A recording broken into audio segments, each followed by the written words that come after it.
গণ অভ্যুত্থানে সকল শহীদের পরিবারকে পুনর্বাসন করা হবে। সকল আহত শিক্ষার্থী, শ্রমিক, জনতার চিকিৎসার সম্পূর্ণ ব্যয় সরকার বহন করবে। আহতদের দীর্ঘমেয়াদী এবং ব্যয়বহুল চিকিৎসা এবং শহীদদের পরিবারের দেখাশোনার জন্য স্বাস্থ্য মন্ত্রণালয়ের নেতৃত্বে একটি পূর্ণাঙ্গ তালিকা প্রস্তুত করা হয়েছে। এখন এই নতুন তথ্য পাওয়ার ভিত্তিতে এই তালিকা হালনাগাদ করা হতে থাকবে। গণ অভ্যুত্থানের শহীদদের স্মৃতি ধরে রাখতে সরকার তার যাত্রা লগ্নে জুলাই গণহত্যা স্মৃতি ফাউন্ডেশন নামে একটি ফাউন্ডেশন প্রতিষ্ঠার উদ্যোগ নেয়। এখন সেই ফাউন্ডেশন তৈরি হয়েছে।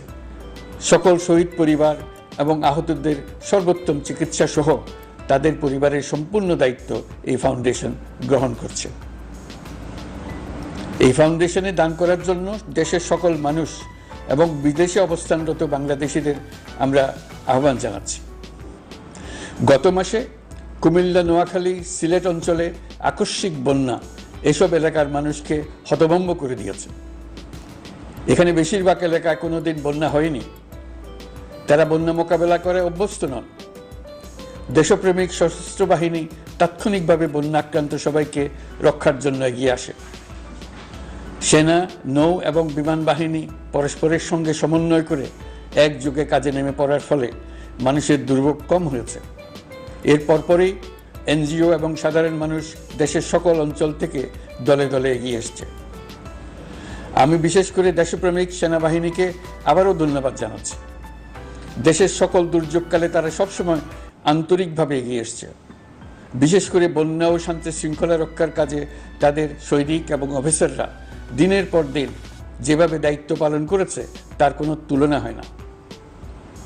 জনজীবনে স্বস্তি ও আত্মবিশ্বাস প্রতিষ্ঠায় তাদের ভূমিকা অনন্য।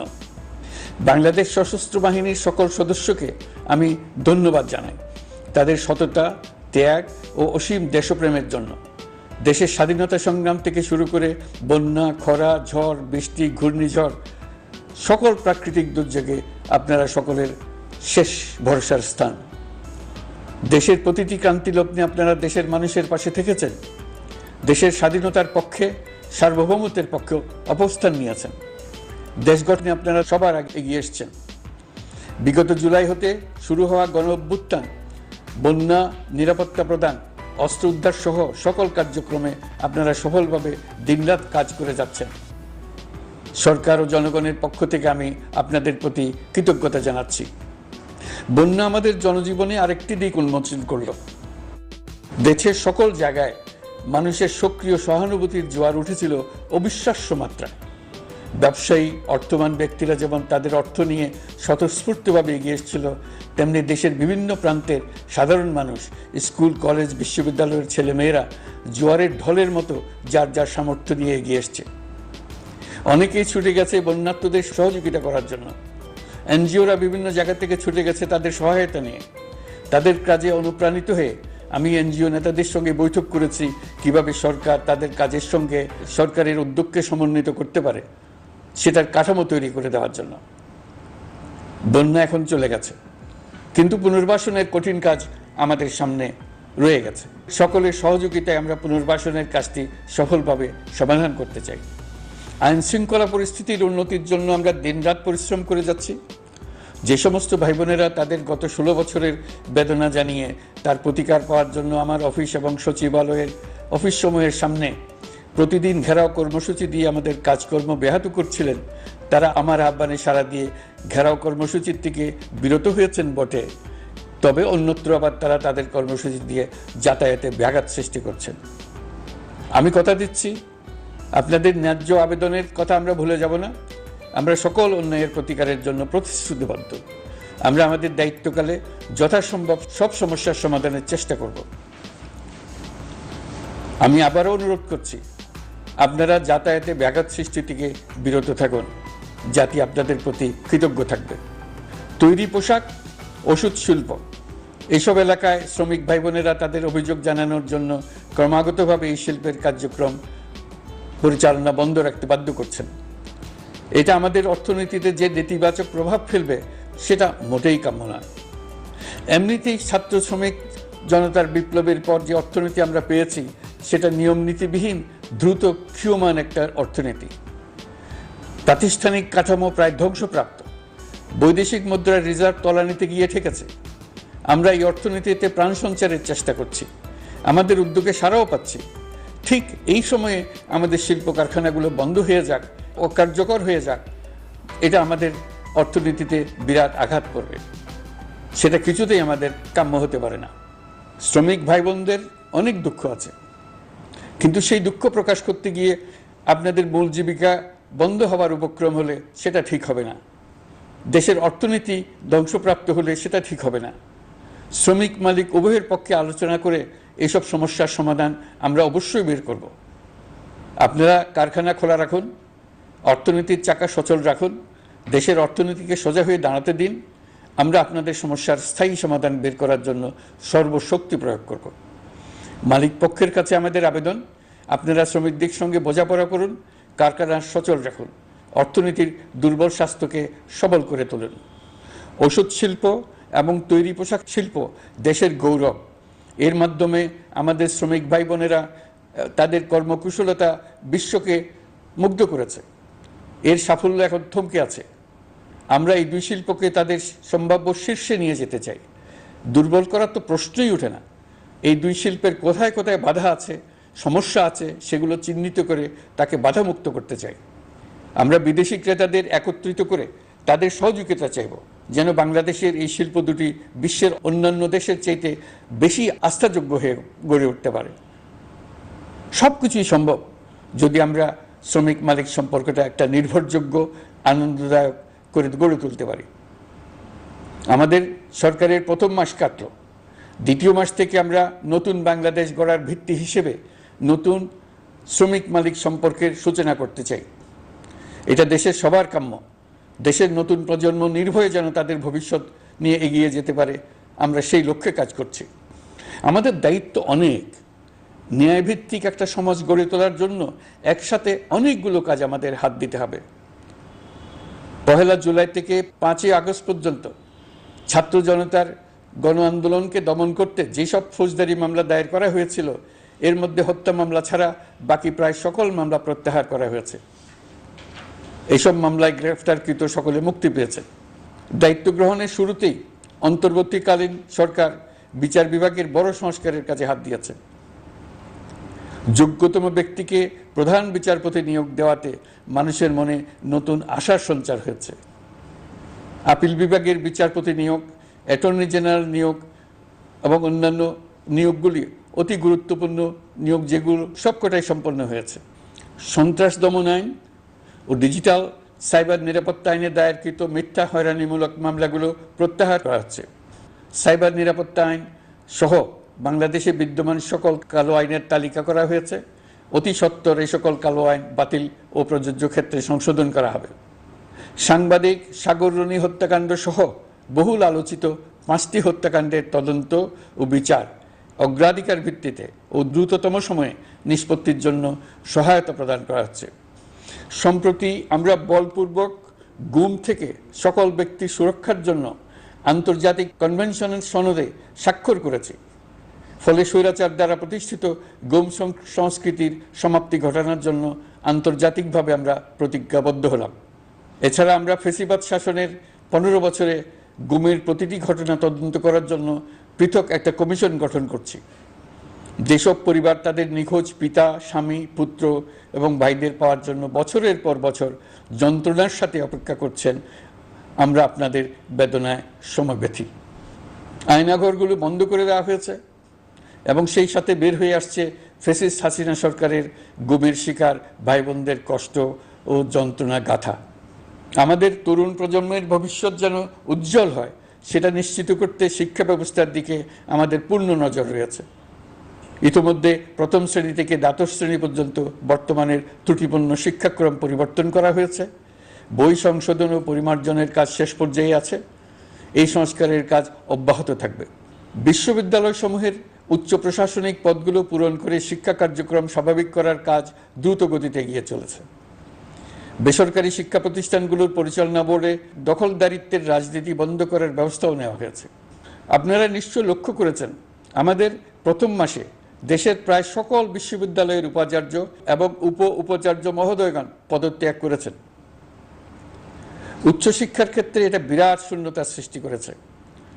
প্রথম মাসে আমরা ক্রমাগতভাবে প্রতিটি বিশ্ববিদ্যালয়ে সবার কাছে গ্রহণযোগ্য এমন উপাচার্য এবং উপাচার্য নিয়োগ দেওয়ার কাজ শুরু করেছে।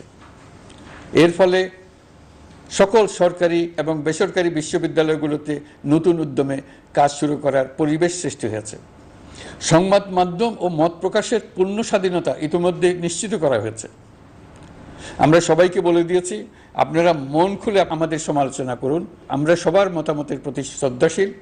মিডিয়া যাতে কোনো রকম বাধা বিপত্তি ছাড়া নির্বিঘ্নে তাদের কাজ করতে পারে সেজন্য একটা মিডিয়া কমিশন গঠন করা সরকারের সক্রিয় বিবেচনাধীন। আরও যেসব কমিশন সরকার সহ অন্য সবাইকে জবাবদিহিতার আওতায় আনতে পারে, আমরা তাদের পুনর্গঠন ও সংস্কারের উদ্যোগ নিয়েছি যাতে তারা আরও শক্তিশালী হয়, জনকল্যাণে কাজ করে। দায়িত্ব গ্রহণের পর বিভিন্ন দেশের সরকার প্রধান টেলিফোনে এবং শুভেচ্ছা বার্তা পাঠিয়ে আমাকে অভিনন্দন জানিয়েছেন। বিভিন্ন দেশের রাষ্ট্রদূত এবং হাই কমিশনার বৃন্দ আমার সাথে সাক্ষাৎ করে দ্বিপাক্ষিক সহযোগিতা বৃদ্ধির আশ্বাস দিয়েছেন। আমার অনুরোধে সংযুক্ত আরব আমিরাতের 57 জন বাংলাদেশি যারা ফেসিবাদ বিরোধী বিক্ষোভে অংশগ্রহণ করায় বিভিন্ন মেয়াদে কারাদণ্ডে দণ্ডিত হয়েছিলেন, তাদের সাধারণ ক্ষমা ঘোষণা করেছেন সে দেশের সরকার। ইতিমধ্যে তাদের কয়েকজন দেশে ফিরে এসেছেন। এই ক্ষমা প্রদর্শন ছিল অতি বিরল একটি ঘটনা। এই জন্য আমি সংযুক্ত আরব আমিরাতের রাষ্ট্রপতি শেখ মোহাম্মদ বিন জায়েদ আল নাহিয়ানকে ধন্যবাদ ও কৃতজ্ঞতা জানিয়েছি আপনাদের সবার পক্ষ থেকে। যে সমস্ত সরকার প্রধানের সঙ্গে আমার টেলিফোনে যোগাযোগ হয়েছে তাদের মধ্যে রয়েছেন ভারতের প্রধানমন্ত্রী নরেন্দ্র মোদী, পাকিস্তানের প্রধানমন্ত্রী শাহবাজ শরীফ।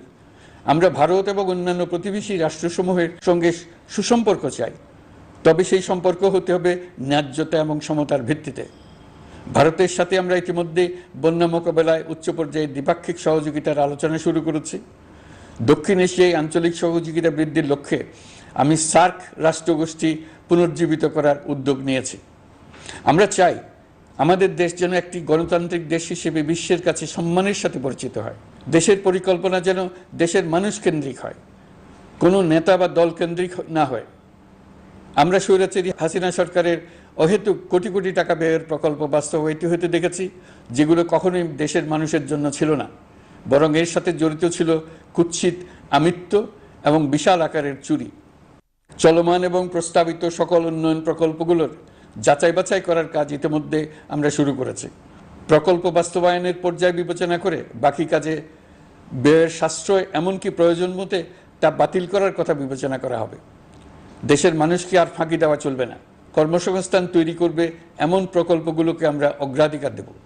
লুটপাট ও পাচার হয়ে যাওয়া অর্থ ফিরিয়ে আনার উদ্যোগ আমরা নিয়েছি। আর্থিক খাতে শৃঙ্খলা ফিরিয়ে আনতে একটা ব্যাংকিং কমিশনও গঠন করার উদ্যোগ নেওয়া হয়েছে। বিভিন্ন ব্যাংকের পরিচালনা পরিষদ পুনর্গঠন করা হয়েছে। ব্যাংকিং খাতে এই এক মাসে বিরাট পরিবর্তন এসেছে, আপনারা নিশ্চয়ই সেটা লক্ষ্য করেছেন। আমরা এই খাতে নিয়মনীতি প্রতিষ্ঠা করতে পেরেছি। আরও অনেক কাজ বাকি রয়ে গেছে। প্রথম মাসের কাজ হিসেবে শুধু প্রধান কাজগুলো করেছে, তার সঙ্গে রয়েছে আরও অনেক পরবর্তী কাজ। ফেসিবাদী সরকার লুটপাট করার জন্য নতুন করে 60,000 কোটি টাকা ছাপিয়ে বাজারে ছাড়ার কারণে মুদ্রাস্ফীতির শিকার হয়েছে দেশের মানুষ। এই অতুলনীয় মুদ্রাস্ফীতি নিয়ন্ত্রণ অন্তর্বর্তী সরকারের অন্যতম প্রধান লক্ষ্য। মুদ্রাস্ফীতি নিয়ন্ত্রণের লক্ষ্যে পলিসি সুদের হার বৃদ্ধি করে 9% উন্নীত করা হয়েছে। মূল্যস্ফীতি থেকে সাধারণ মানুষকে সুরক্ষা দেওয়ার উদ্দেশ্যে ওএমএস, খাদ্য বান্ধব কর্মসূচি সহ সুলভ মূল্যে প্রান্তিক মানুষের কাছে নিত্য প্রয়োজনীয় দ্রব্য সরবরাহ চলমান রাখা হয়েছে। মূল্যস্ফীতি মোকাবেলায় চলতি অর্থ বছরে চাল ও গম আমদানির জন্য 5,800 কোটি টাকা, অভ্যন্তরীণ সংগ্রহের জন্য 8,900 কোটি টাকা এবং খাদ্য ভর্তুকির 3টি প্রোগ্রামের জন্য 7,360 কোটি টাকা বরাদ্দ রাখা হয়েছে। বিভিন্ন স্টেক হোল্ডারের সাথে সভা করে মূল্যস্ফীতি নিয়ন্ত্রণের করণীয় সমূহ চিহ্নিত করা হয়েছে। পরিচালন ও উন্নয়ন ব্যয় যৌক্তিক পরিমাণে হ্রাস করার জন্য কার্যক্রম গ্রহণ করা হয়েছে। কৃষিপণ্য উৎপাদনের জন্য সার আমদানির ক্ষেত্রে প্রয়োজনীয় বৈদেশিক মুদ্রার সরবরাহ নিশ্চিত করার পদক্ষেপ নেওয়া হয়েছে। প্রকৃত চাষিগণ যাতে কৃষি ঋণ পেয়ে থাকেন তা নিশ্চিত করার উদ্যোগ নেওয়ার পাশাপাশি কৃষি ঋণের পরিমাণ বৃদ্ধি করা হয়েছে। মার্কিন ডলারের বিপরীতে টাকার বিনিময় হার স্থিতিশীল রাখার লক্ষ্যে বৈদেশিক মুদ্রার বিনিময় হারকে বাজার ভিত্তিক করা হয়েছে। কালো টাকা সাদা করার অনৈতিক অনুমতি বাতিল করা হয়েছে। বৈদেশিক মুদ্রার রিজার্ভ বৃদ্ধি করতে বিভিন্ন উন্নয়ন সহযোগীদের কাছ থেকে বাজেট সাপোর্ট চাওয়া হয়েছে। আন্তর্জাতিক মুদ্রা তহবিল থেকে অতিরিক্ত 3 বিলিয়ন মার্কিন ডলার, বিশ্বব্যাংক থেকে অতিরিক্ত 1 বিলিয়ন ডলার, জাইকা থেকে অতিরিক্ত 1 বিলিয়ন মার্কিন ডলার প্রদানের অনুরোধ করা হয়েছে। রূপপুর পারমাণবিক বিদ্যুৎ কেন্দ্র নির্মাণ প্রকল্পের অগ্রিম অর্থ পরিশোধ এবং বকেয়া পাওনা নিয়ে রাশিয়ান ফেডারেশনের সাথে অর্থ মন্ত্রণালয়ের আলোচনা চলছে। পাইপলাইনে থাকা 48 বিলিয়ন মার্কিন ডলার বৈদেশিক সহায়তা ব্যবহারের উদ্যোগ নেওয়া হয়েছে। মেগা প্রকল্পের নামে লুটপাট বন্ধের পাশাপাশি স্বাস্থ্য ও শিক্ষা খাতে বরাদ্দ বৃদ্ধির পরিকল্পনা গ্রহণ করা হয়েছে। বৈদেশিক মুদ্রার রিজার্ভের উপর চাপ কমানোর লক্ষ্যে রাশিয়া এবং চীন থেকে প্রাপ্ত ঋণের সুদের হার কমানো এবং ঋণের মেয়াদ বৃদ্ধির জন্য অনুরোধ জানানো হয়েছে। সকল উন্নয়ন সহযোগীদের সাথে সম্পর্ক আরও নিবিড় করার উদ্যোগ নেওয়া হয়েছে। সকল অর্থনৈতিক সূচক এবং পরিসংখ্যানের প্রকৃত মান বা সংখ্যা প্রকাশের জন্য নির্দেশনা প্রদান করা হয়েছে। জিডিপি, মূল্যস্ফীতি ইত্যাদি সঠিক উপাত্ত সংগ্রহ, প্রাক্কলন ও প্রকাশের জন্য নির্দেশনা দেওয়া হয়েছে। জাতীয় রাজস্ব বোর্ড এবং অর্থ বিভাগের রাজস্ব আয় সম্পর্কিত উপাত্তের মধ্যে পার্থক্য নিরসনে উদ্যোগ নেওয়া হয়েছে। প্রকৃত রপ্তানি আয় নিরূপণ এবং প্রকাশের নির্দেশনা দেওয়া হয়েছে। জাতীয় রাজস্ব বোর্ডের অটোমাইজেশনের লক্ষ্যে পরিকল্পনা গ্রহণ করা হয়েছে। পুঁজিবাজারকে স্বাভাবিক ধারায় ফিরিয়ে আনতে সিকিউরিটি এক্সচেঞ্জ কমিশন পুনর্গঠন করা হয়েছে। নিত্য প্রয়োজনীয় পণ্য সামগ্রী সরবরাহ স্বাভাবিক রাখার নিমিত্তে ব্যবসায়ী, শিল্প মালিক ও ব্যবসায়ী সংগঠনের সাথে সভা করা হচ্ছে এবং তাদের মতামতের ভিত্তিতে বিভিন্ন ব্যবস্থা গ্রহণ করা হচ্ছে। বিদ্যমান মজুদ ও ঘাটতি মূল্যায়ন করে ভবিষ্যৎ চাহিদা পর্যালোচনা করে স্থানীয় উৎপাদন বৃদ্ধির পাশাপাশি আমদানি পর্যায়ে বিভিন্ন জটিলতা দূরীকরণ, বন্দর ও বড় মোকাম সহ পরিবহন ব্যবস্থার বিভিন্ন সমস্যা সমাধানে সংশ্লিষ্ট সকল মন্ত্রণালয়, দপ্তর, বিভাগকে প্রয়োজনীয় নির্দেশ দেওয়া হয়েছে। এই জন্য তেল, চিনি, ডিম ও মাংস উৎপাদনকারী বৃহৎ প্রতিষ্ঠানসমূহের সাথে সভা ও মতবিনিময় করা হচ্ছে। নিত্য প্রয়োজনীয় কিছু দ্রব্যাদি যেমন পেঁয়াজ, আলু এসবের দাম আরও কমানোর জন্য বিদ্যমান শুল্ক হার হ্রাসের বিষয়ে এনবিআরকে প্রয়োজনীয় নির্দেশনা দেওয়া হয়েছে। ইতোমধ্যে এনবিআর পেঁয়াজ, আলু ও কতিপয় কীটনাশকের ক্ষেত্রে আমদানি শুল্ক হ্রাস এবং ক্ষেত্র বিশেষে রেগুলেটরি শুল্ক প্রত্যাহার করে এসআরও জারি করেছে। নিম্ন আয়ের 1 কোটি পরিবারকে টিসিবির মাধ্যমে হ্রাসকৃত মূল্যে কিছু পণ্য যেমন পরিবার প্রতি চাল মাসে 5 কেজি, সয়াবিন তেল মাসে 2 কেজি, মসুর ডাল মাসে 2 কেজি দেওয়া হচ্ছে। এটি সামনের দিনগুলোতে অব্যাহত রাখা হবে। সরকার দায়িত্ব গ্রহণের পর জনপ্রত্যাশা অনুযায়ী বিদ্যুৎ, জ্বালানি ও খনিজ সম্পদ মন্ত্রণালয় হতে বিদ্যুৎ ও জ্বালানির দ্রুত সরবরাহ বৃদ্ধি আইনের অধীনে চলমান সকল প্রকার নেগোসিয়েশন, প্রকল্প বাছাই এবং ক্রয় প্রক্রিয়াকরণ কার্যক্রম আপাতত স্থগিত করা হয়েছে। গত 1.5 দশকে এই আইন ব্যবহার করে লক্ষ কোটি টাকা লুটপাট হয়েছে। বিদ্যুৎ, জ্বালানি ও খনিজ সম্পদ মন্ত্রণালয়ের আওতাধীন কোম্পানিসমূহে অধিকতর স্বচ্ছতা ও জবাবদিহিতা আনার লক্ষ্যে কোম্পানিসমূহের পরিচালনা পর্ষদ পুনর্গঠন করা হয়েছে। প্রকৌশল, ভূতত্ত্ব এবং খনিজ হিসাব বিষয়ে অধ্যয়ন করেছে এমন ছাত্র প্রতিনিধি অন্তর্ভুক্ত করার জন্য উদ্যোগ গ্রহণ করা হয়েছে। এই খাতে অধিকতর সক্ষমতা, গতিশীলতা এবং জবাবদিহিতা নিশ্চিত করার লক্ষ্যে বিশেষজ্ঞগণের সমন্বয়ে একটি কমিটি গঠন করা হয়েছে। জ্বালানি তেলের মূল্য জনপ্রত্যাশা অনুযায়ী সহনশীল রাখতে অকটেন ও পেট্রোলের দাম 6 টাকা, ডিজেল ও কেরোসিনের দাম 1 টাকা 25 পয়সা কমানো হয়েছে। 37 দিন বন্ধ থাকার পর গত 25 আগস্ট হতে মিরপুর 10 ও কাজীপাড়া স্টেশন ছাড়া বাকি সব স্টেশনে মেট্রো রেল পুনরায় চালু করা হয়েছে। ভুয়া মুক্তিযোদ্ধাদের চিহ্নিত করার লক্ষ্যে বিশেষ করে মুক্তিযুদ্ধের সময় যাদের বয়স 12.5 বছরের কম ছিল তাদের মুক্তিযুদ্ধ তালিকা হতে বাতিলের জন্য সুপ্রিম কোর্টে লিভ টু আপিলের পদক্ষেপ গ্রহণ করা হয়েছে। মুক্তিযোদ্ধা কল্যাণ ট্রাস্টের আওতাধীন বেদখলকৃত স্থাবর সম্পত্তি উদ্ধারে প্রয়োজনীয় ব্যবস্থা গ্রহণ করা হয়েছে। গৃহায়ন ও গণপূর্ত মন্ত্রণালয় কর্তৃক গৃহীত বরিশাল, রংপুর, ময়মনসিংহ উন্নয়ন কর্তৃপক্ষ আইন এর খসড়া তৈরির কার্যক্রম নেওয়া হয়েছে। পূর্বাচল নতুন শহর প্রকল্প, ঢাকার আশেপাশে স্যাটেলাইট সিটি নির্মাণের রোডম্যাপ চূড়ান্তকরণের উদ্যোগ নেওয়া হয়েছে। বিধি বহির্ভূত প্রদত্ত প্লট ও ফ্ল্যাটের বরাদ্দ বাতিলের উদ্যোগ নেওয়া হয়েছে। প্রিয় দেশবাসী, আপনাদের আমাদের সন্তানদের জন্য একটি গণতান্ত্রিক বাংলাদেশের রূপরেখা তৈরি করতে আমরা দৃঢ় প্রতিজ্ঞ। আর যেন আমাদের কোনো স্বৈরাচারের হাতে পড়তে না হয়। আমরা যাতে বলতে পারি আমরা একটি গণতান্ত্রিক দেশে বসবাস করি, আমরা যাতে সকলেই দাবি করতে পারি যে এই দেশটি আমাদের, আমরা সেই লক্ষ্যেই কাজ করছি। কেউ আইন নিজের হাতে তুলে নেবেন না। আইন নিজের হাতে তুলে নিয়ে কেউ সমাজে বিশৃঙ্খল পরিবেশ সৃষ্টি করলে আমরা তাকে অবশ্যই শাস্তির আওতায় নিয়ে আসব। আমরা একটি সাম্প্রদায়িক সম্প্রীতির দেশ। ধর্মীয় সম্প্রীতি বিনষ্ট হয় এমন কোনো কাজ কেউ কোনোভাবেই করবেন না। অতীতে শুধুমাত্র আওয়ামী মতাদর্শী না হওয়ার কারণে 18তম থেকে 42তম BCS পর্যন্ত BPSC কর্তৃক সুপারিশকৃত অনেক প্রার্থী নিয়োগ বঞ্চিত হয়েছেন।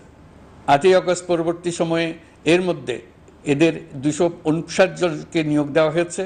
মাঠ প্রশাসনকে জনবান্ধব এবং দুর্নীতিমুক্ত জবাবদিহিমূলকভাবে গড়ে তোলার জন্য সব ধরনের উদ্যোগ নেওয়া হয়েছে। সরকারি কর্মচারীদের বাধ্যতামূলকভাবে সম্পদ বিবরণী দাখিলের নির্দেশ দেওয়া হয়েছে এবং এটা প্রতি বছর তাদেরকে করতে হবে। ধ্বংস হয়ে পড়া একটা জনপ্রশাসনকে নিয়ে যাত্রা শুরু করেছে। মন্ত্রণালয়গুলোর উচ্চতম পদে যারা নিয়োজিত ছিলেন তারা অনেকে দায়িত্ব ছেড়ে চলে গেছেন, কিংবা পদে থাকলেও সহকর্মীদের চাপের মুখে কাজ করতে পারছিলেন না, বাধ্য হয়ে পদত্যাগ করেছেন। আর যারা 16 বছরের স্বৈরাচারী শাসনের আমলে পদত্যাগে বাধ্য হয়েছিলেন কিংবা দায়িত্ববিহীন অবস্থায় একই পদে থেকে বাধ্য হয়েছেন, তাদের সবার কথা বিবেচনা নিয়ে জনপ্রশাসনকে নতুন করে দাঁড় করানোই ছিল আমাদের প্রথম মাসে কঠিনতম সময়। আবার সকল সমস্যার সমাধান করে একটি নতুন জনপ্রশাসন কাঠামো দাঁড় করাতে পেরেছি, এটাই আমাদের প্রথম মাসের সবচাইতে বড় অর্জন। আমার বিশ্বাস এই জনপ্রশাসন জনগণের ইচ্ছা পূরণে সর্বোচ্চ অবদান রাখতে পারবে। অতি স্বল্প জনবল নিয়ে দাপ্তরিক কার্যক্রম শুরু করা হলেও প্রথম দিকে বিভিন্ন মন্ত্রণালয় ও বিভাগ থেকে পাঠানো বিবিধ প্রস্তাব দ্রুত গতিতে এবং আইনগত সমস্ত বাধ্যবাধকতা মেনে সিদ্ধান্ত নেওয়া হয়েছে। গত এক মাসে বিভিন্ন মন্ত্রণালয় ও বিভাগ 198টি অতি গুরুত্বপূর্ণ বিষয়ে সিদ্ধান্ত নিয়েছে। জনপ্রশাসনের 135 জন অতিরিক্ত সচিব, 227 জন যুগ্ম সচিব এবং 120 জন উপসচিবকে পদোন্নতি প্রদান করা হয়েছে। 59টি জেলা প্রশাসককে প্রত্যাহার করা হয়েছে এবং নতুন 59 জন জেলা প্রশাসককে নিয়োগ দেওয়া হয়েছে। 67 জন কর্মকর্তার চুক্তিভিত্তিক নিয়োগ বাতিল করা হয়েছে। 10 জন যুগ্ম সচিব, 8 জন অতিরিক্ত সচিব, 6 জন সচিবকে ওএসডি করা হয়েছে। বাংলাদেশ পুলিশের 80 জন ডিআইজি, 30 জন পুলিশ সুপার সহ 110 জনকে পদোন্নতি প্রদান করা হয়েছে। 1 জন ডিআইজি, 1 জন এডিশনাল ডিআইজি, 4 জন পুলিশ সুপারকে চাকরিতে পুনর্বহাল করা হয়েছে। আইজিপি সহ 10 জন অতিরিক্ত আইজি, 88 জন ডিআইজি, 21 জন এডিশনাল ডিআইজি, 177 জন পুলিশ সুপার সহ মোট 297 জন কর্মকর্তাকে বদলি করা হয়েছে। ছাত্র শ্রমিক জনতার বিপ্লবের মূল লক্ষ্য ছিল গণভবন। এটা ছিল স্বৈরাচারের কেন্দ্রবিন্দু। এই সরকার বিপ্লবের প্রতি সম্মান দেখিয়ে গণভবনকে বিপ্লবের জাদুঘর হিসেবে ঘোষণা দিয়েছে।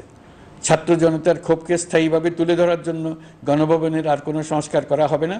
ছাত্র জনতার ক্ষোভের মুখে তা যে অবস্থায় দাঁড়িয়েছিল সেই অবস্থায় তাকে রাখা হবে। যেসব মূল্যবান সামগ্রী জনতা নিয়ে গিয়েছিল সেগুলো অনেক ফেরত দিয়ে গেছেন। যারা নিয়ে গিয়েছেন তারা নিজেরাই ফেরত দিয়ে গেছেন। তাদের আমরা দেশবাসীর পক্ষ থেকে ধন্যবাদ জানাচ্ছি। আরও কিছু জিনিস পাওয়া যায়নি। যারা নিয়ে গেছেন তাদের কাছে আমাদের অনুরোধ থাকবে তারা যেন এইসব সামগ্রী ফেরত দিয়ে যান। আমরা উল্লেখ করব এইসব বিক্ষুব্ধ জনতা নিয়ে গিয়েছিল, কিন্তু বিজয়ের পর তারা আবার জাদুঘরের প্রতি সম্মান দেখিয়ে এগুলো ফেরত দিয়ে গিয়েছেন। আমরা নতুন বাংলাদেশকে একটা পরিবেশ বান্ধব এবং জীববৈচিত্র্যময় দেশ হিসেবে গড়ে তোলার উদ্যোগ নিয়েছি। এটি তরুণদের আকাঙ্ক্ষা, আমাদের সবারই আকাঙ্ক্ষা। সেই লক্ষ্যে আমি প্রথমেই একটি ক্ষুদ্র পদক্ষেপ নিয়েছি। আমার বাসভবন এবং সমগ্র সচিবালয়ে প্লাস্টিকের পানির বোতল ব্যবহার নিষিদ্ধ করেছে। ইতিমধ্যে সুপার শপগুলোতে পলিথিনের শপিং ব্যাগ ব্যবহার বন্ধ করার উদ্যোগ নেওয়া হয়েছে। গত কয়েক দশকে যে পরিমাণ নদী দূষণ হয়েছে আমরা তা বন্ধ করার উদ্যোগ নিয়েছি। আমরা সংস্কার চাই। আমাদের একান্ত অনুরোধ, আমাদের উপর যে সংস্কারের গুরু দায়িত্ব দিয়েছেন সেই দায়িত্ব দিয়ে আপনারা দর্শকের গ্যালারিতে চলে যাবেন না। আপনারা আমাদের সঙ্গে থাকুন, আমরা একসঙ্গে সংস্কার করব। এটা আমাদের সবার দায়িত্ব। আপনারা নিজ নিজ জগতে সংস্কার আনুন। একটা জাতির সংস্কার শুধু সরকারের সংস্কার হলে হয় না। আপনি ব্যবসায়ী হলে আপনার ব্যবসায় সংস্কার আনুন। ব্যবসায়ী গোষ্ঠীরা তাদের নিজ নিজ সমিতির মাধ্যমে সংস্কার আনুন। সমিতিতে সংস্কার আনুন। নতুন করে সমিতি গঠনতন্ত্র সংশোধন করুন। আপনি শ্রমিক হলে আপনার ক্ষেত্রে আপনি সংস্কার করুন। আপনি রাজনৈতিক নেতাকর্মী হলে আপনার ক্ষেত্রে সংস্কার করুন, আপনি প্রতিষ্ঠান প্রধান হলে আপনার প্রতিষ্ঠানে সংস্কার আনুন। আমি এটাকে সুযোগ হিসেবে গ্রহণ করার জন্য সবাইকে আহ্বান জানাচ্ছি। এই সংস্কারের মাধ্যমে আমরা জাতি হিসেবে নতুনভাবে যাত্রা শুরু করতে চাই। আমাদের এই যাত্রা আমাদেরকে পৃথিবীর একটা সম্মানিত জাতি হিসেবে প্রতিষ্ঠিত করুক, এটাই আমাদের সবার কাম্য, এটাই আমাদের সবার লক্ষ্য। গত এক মাসে আমি বেশ কিছু রাজনৈতিক দলের সঙ্গে পৃথকভাবে বসছি, তাদের সঙ্গে মতামত বিনিময় করেছি। তারা আমাদের উৎসাহিত করেছেন, ছাত্র শ্রমিক জনতার বিপ্লবের লক্ষ্যের প্রতি সমর্থন জানিয়েছেন, সংস্কারের কাজে পূর্ণ সহযোগিতার দেওয়ার আশ্বাস দিয়েছেন। আমি দেশের বিশিষ্ট সম্পাদক বৃন্দের সঙ্গে মত বিনিময় করেছি, তারাও সংস্কারের কাজে পূর্ণ সহযোগিতা দেওয়ার আশ্বাস দিয়েছেন। তারা বিভিন্ন বিষয়ে মূল্যবান পরামর্শ দিয়েছেন। সবার পরামর্শ নিয়ে এখন আমাদের অগ্রসর হওয়ার পালা। আমি বিশিষ্ট ব্যবসায়ীদের সঙ্গে বৈঠক করেছি, তাদের কাছে আমাদের সরকারের লক্ষ্যগুলো ব্যাখ্যা করেছি, তারাও আমাদের লক্ষ্যের সঙ্গে একমত প্রকাশ করেছেন। আপনারা জানেন, ছাত্র শ্রমিক জনতার ঐতিহাসিক জুলাই গণ অভ্যুত্থানের মুখে এবং হাজারো মানুষের আত্মদানের বিনিময়ে বাংলাদেশে ফ্যাসিস্ট সরকারের পতন হয়েছে। এই গণ অভ্যুত্থানের বার্তা ও আকাঙ্ক্ষা বাস্তবায়নের জন্য একটি অভূতপূর্ব সময় ও সুযোগ আমরা এর মধ্য দিয়ে অর্জন করেছি। এর বাস্তবায়ন তথা বাংলাদেশের ফ্যাসিজম বা স্বৈরতান্ত্রিক শাসন পুনরাবৃত্তির আশঙ্কা রোধ এবং জনমালিকানা ভিত্তিক কল্যাণমুখী জনস্বার্থে নিবেদিত একটি রাষ্ট্র ব্যবস্থা প্রবর্তনের লক্ষ্যে কিছু জাতীয় ভিত্তিক সংস্কার সম্পন্ন করা জরুরি হয়ে পড়েছে। উক্ত সংস্কার ভাবনার অন্যতম কেন্দ্রবিন্দু হচ্ছে সুষ্ঠু নির্বাচন ব্যবস্থা, সুশাসন প্রতিষ্ঠা করা। আমরা যেহেতু জনগণের ভোটাধিকার ও জনগণের মালিকানায় বিশ্বাস করি, সেহেতু নির্বাচন ব্যবস্থার উন্নয়নে আমাদের সংস্কার ভাবনায় গুরুত্ব পেয়েছে অধিক। আমরা মনে করি নির্বাচনের নামে সংখ্যাগরিষ্ঠতার একাধিপত্য ও দুঃশাসন মানুষের উপর চাপিয়ে দেওয়া বা এর মাধ্যমে এক ব্যক্তি বা এক পরিবার বা কোনো গোষ্ঠীর কাছে সকল ক্ষমতা কুক্ষিগত করে রাখার কোনো ক্রমেই গ্রহণযোগ্য নয়। এসব আশঙ্কা রোধ করার জন্য নির্বাচনের সাথে সম্পর্কিত নির্বাচন কমিশন সহ অন্যান্য প্রতিষ্ঠানগুলোর সংস্কারের কথা আমরা ভাবছি। নির্বাচন ব্যবস্থার সাথে সম্পর্কিত প্রতিষ্ঠান হিসেবে পুলিশ প্রশাসন, জনপ্রশাসন, বিচার প্রশাসন, দুর্নীতি দমন কমিশন এই 4টি প্রতিষ্ঠানের সংস্কার করা সুষ্ঠু ও অবাধ নির্বাচনের জন্য অপরিহার্য। এসব প্রতিষ্ঠানের সংস্কার জনমালিকানা ভিত্তিক, জবাবদিহিমূলক এবং কল্যাণমূলক রাষ্ট্র ব্যবস্থা প্রতিষ্ঠায় অবদান রাখবে বলে আমি বিশ্বাস করি। এর পাশাপাশি সমাজের সকল স্তরের মানুষের প্রতিনিধিত্ব ও স্বার্থনিষ্ঠ প্রতিফলিত করার জন্য সাংবিধানিক সংস্কারের প্রয়োজন আমরা অনুভব করছি। এসব বিষয়ে সংস্কার করার প্রাথমিক পদক্ষেপ হিসেবে আমরা প্রাথমিকভাবে 6টি কমিশন গঠন করার সিদ্ধান্ত নিয়েছি। এসব কমিশনের কাজ পরিচালনার জন্য বিষয়ভিত্তিক অভিজ্ঞতা বিবেচনা করে 6 জন বিশিষ্ট নাগরিকের নেতৃত্বে এই কমিশনগুলো পরিচালনা করার দায়িত্ব দিয়েছি। এরপর আরও বিভিন্ন বিষয়ে কমিশন গঠন করার প্রক্রিয়া আমরা অব্যাহত রাখব। নির্বাচন ব্যবস্থা সংস্কার কমিশনের প্রধান হিসেবে দায়িত্ব পালন করবেন ডক্টর বদিউল আলম মজুমদার। পুলিশ প্রশাসন সংস্কার কমিশনের প্রধান হিসেবে কাজ করবেন জনাব সরফরাজ চৌধুরী। বিচার বিভাগ সংস্কার কমিশনের প্রধান হিসেবে দায়িত্ব পালন করবেন বিচারপতি শাহ আবু নাঈম মমিনুর রহমান। দুর্নীতি দমন সংস্কার কমিশনের প্রধান হিসেবে দায়িত্ব পালন করবেন ডক্টর ইফতেখারুজ্জামান। জনপ্রশাসন সংস্কার কমিশনের প্রধান হিসেবে দায়িত্ব পালন করবেন জনাব আব্দুল মুহিত চৌধুরী। সংবিধান সংস্কার কমিশনের প্রধান হিসেবে দায়িত্ব পালন করবেন ডক্টর শাহদিন মালিক। এসব কমিশনের অন্য সদস্যদের নাম কমিশন প্রধানদের সাথে আলোচনা করে ঠিক করা হবে। কমিশনগুলোর আলোচনা ও পরামর্শ সভায় উপদেষ্টা পরিষদের সদস্য, ছাত্র, শ্রমিক জনতা আন্দোলনের প্রতিনিধি, নাগরিক সমাজ ও রাজনৈতিক দলের প্রতিনিধিরা উপস্থিত থাকবেন। পূর্ণাঙ্গভাবে গঠিত হওয়ার পর কমিশন আনুষ্ঠানিকভাবে তাদের কাজ আগামী 1 অক্টোবর থেকে শুরু করতে পারবে বলে আমি আশা করছি এবং এটি পরবর্তী 3 মাসের মধ্যে সম্পন্ন হবে বলে আমরা ধারণা করছি। কমিশনের রিপোর্টের ভিত্তিতে সরকার পরবর্তী পর্যায়ে প্রধান রাজনৈতিক দলগুলোর সাথে পরামর্শ সভার আয়োজন করবে।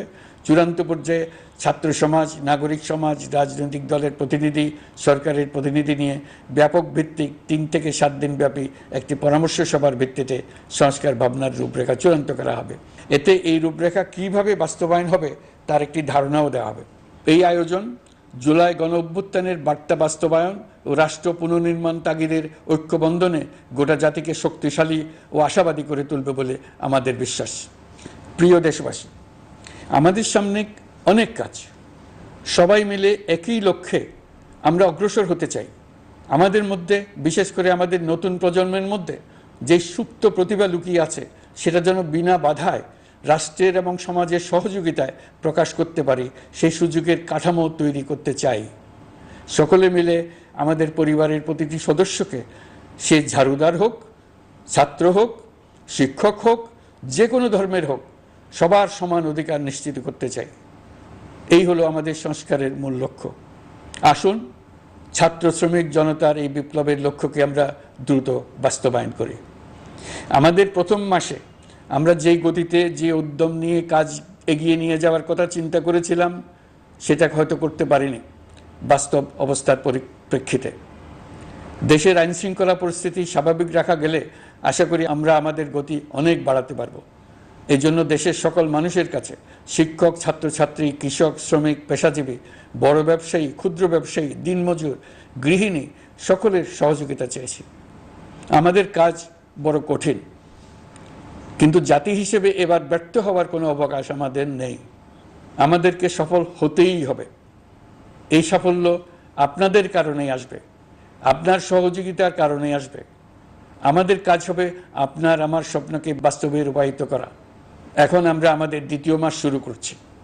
আমাদের দ্বিতীয় মাসে যেন আপনাদের মনে দৃঢ় আস্থা সৃষ্টি করতে পারি, সেই চেষ্টা করে যাব। ধৈর্য ধরুন, এই কথাটি আমি মোটেই আপনাদের বলবো না। আমরা সবাই অধৈর্য হয়ে পড়েছি। এত সব কাজ কখন যে শেষ হবে এটা চিন্তা করে আমরা অধৈর্য হব, কেন হব না? কিন্তু সঠিকভাবে কাজ করব, কাজে কোনো অধৈর্যের চিহ্ন রাখব না।